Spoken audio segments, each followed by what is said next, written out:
Hi everybody, this is Noah Hughes, Creative Director on Tomb Raider, and we're here at Crystal Dynamics. We're going to take a look at a segment of the game that's going to showcase some of our combat and high action sequences. So we can see Lara walking down these steps. She can overhear conversations from the enemies. You can see as she becomes aware of the enemy presence, she'll take cover behind anything that looks like cover. So that's something that's automatic, and we really promote the ability to freely move within cover and move throughout cover. So Lara's assessing the situation. She can overhear bits of story and understand more about what's going on the island. But most importantly, she can sort of use brains as she approaches this situation. She'll take out one guy. We can see that the enemies are reacting, so they're creating cover for themselves, reacting to her situation.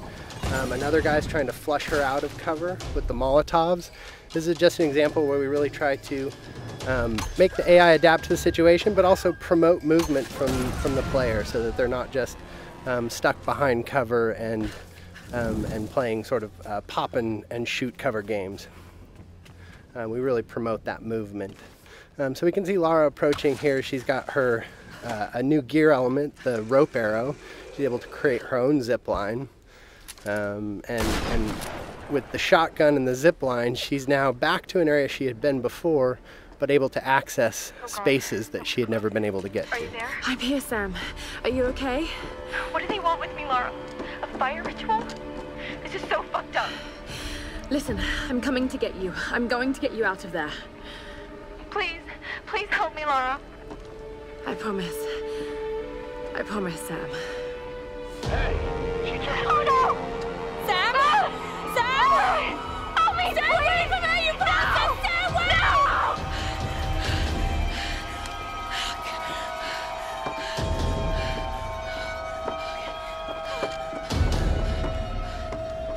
So we can see that Lara's friends, in particular Sam, is in trouble, and she has a very clear goal now, which is to make her way to the scavenger fortress where Sam is being held. So she knows that's down at the bottom of the mountain, and she's going to find a way down. I don't know. Another part of the plane? Keep working. I'll go check it out.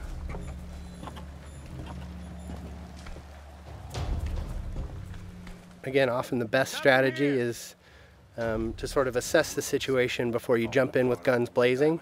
Of course, you're always welcome to just open fire, but the game really promotes sort of that tactical approach in some situations. So Lara's able to wait till she has a clear vantage of the situation without being spotted by the enemies.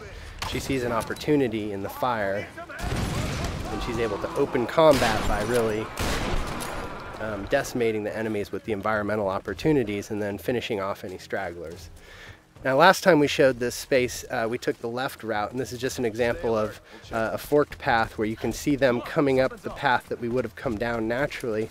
But because Lara's observant and she's taking advantage of her traversal in the environment, she can get the drop on these guys in a way that you may not if you weren't necessarily utilizing traversal to progress and keeping your eyes open for those opportunities.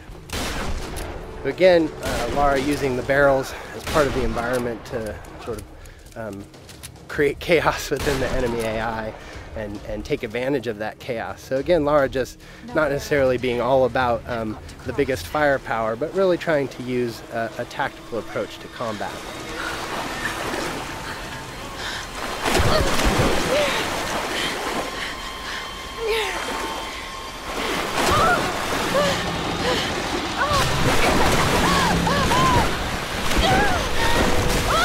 As is often the case, Lara's intended path down the mountain isn't necessarily where she ends up. So we could see an example of sort of a brutal death as Lara misnavigates the situation in the flood here. And we try to create these spikes of intense moments where maybe plan A doesn't pan out and Lara's forced to deal with plan B. And you can see her shooting out barriers with the shotgun. This is another example of us trying to use gear acquisitions as something that provides new skills in the environment beyond just combat.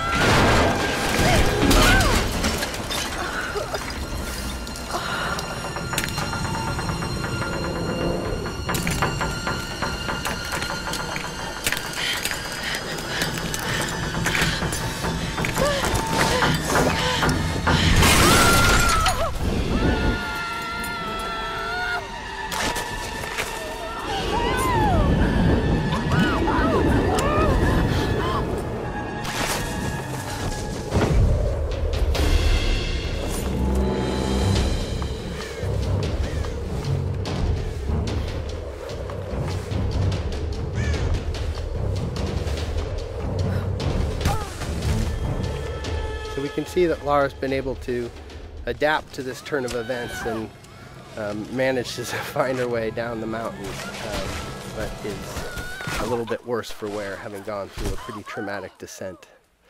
So we see Lara sort of shaken from the experience, and ultimately this is really just awakening injuries that have started since the beginning of the game. You can see her side is already bleeding from experiences she had when she first washed up on the island, and that's just been made worse by her traumatic descent. And so we're sort of introduced to this new space. This is the scavenger town, and up on the mountain you can see the ancient palace, which has been fortified by the scavengers, and really that's where Lara thinks Sam is being held. And so her goal, Sam and the others, so her goal is to really make her way into that palace. But you can see that she really is sort of feeling the effects of the fall, and as she stumbles her way into this new space, we realize that Lara is indeed worse for wear and has limited traversal capabilities. So you can't necessarily climb from roof to roof like you might if you were in the best of health. So Lara is really forced to sort of in a position of vulnerability to sneak her way towards the medical chopper that she saw, and hopefully find some supplies that are going to help her deal with her current situation. I don't know what you're talking about. Please. You are lying. I know you escaped with them. Please. I don't. I need to loosen your tongue. Tell me!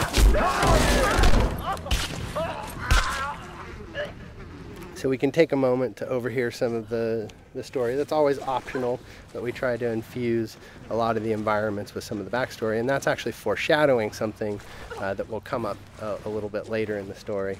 So we make our way through this grotesque tunnel, again trying to get to this medical chopper in hopes of dealing with our injuries, but really trying to take a cautious approach and stay away from these nasty scavengers.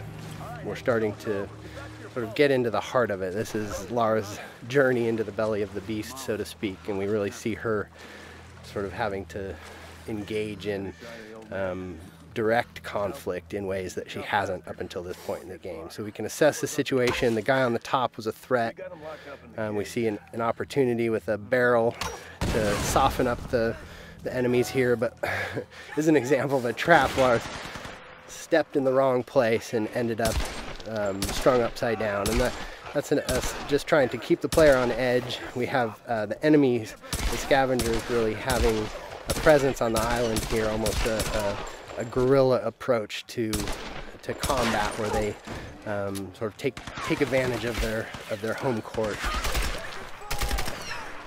So we see combat progress from sort of that opportunity to initiate with tactical opportunities, taking out patrolling guards and exploding barrels, but then ultimately sort of being forced to confront them directly in order to get to her goals. And that's something that Lara is constantly dealing with, is this need to do whatever it takes to survive. And if these guys are presenting a threat to her, she's seen what they're capable of, and they're standing between her and sort of her ability to deal with her wounds. So we're making use of cover in combat. Again, this is the soft cover or fluid cover system that really allows Lara to easily slide in and out of cover without really necessarily sticking in place, and celebrating that ability for Lara as a character to make use of her athleticism and movement as she takes on the combatants on the island.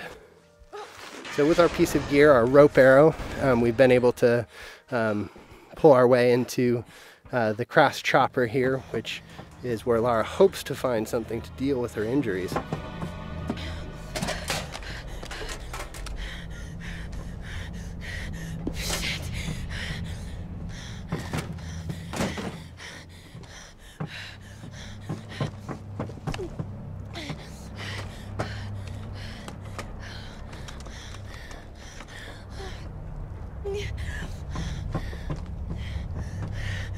Sorry. All right, thanks everybody for joining us today. Stay tuned. We'll have some more things to show you down the road, but I hope you enjoyed our traversal down the mountain into Scavenger Hub today, and some more glimpses into our combat systems.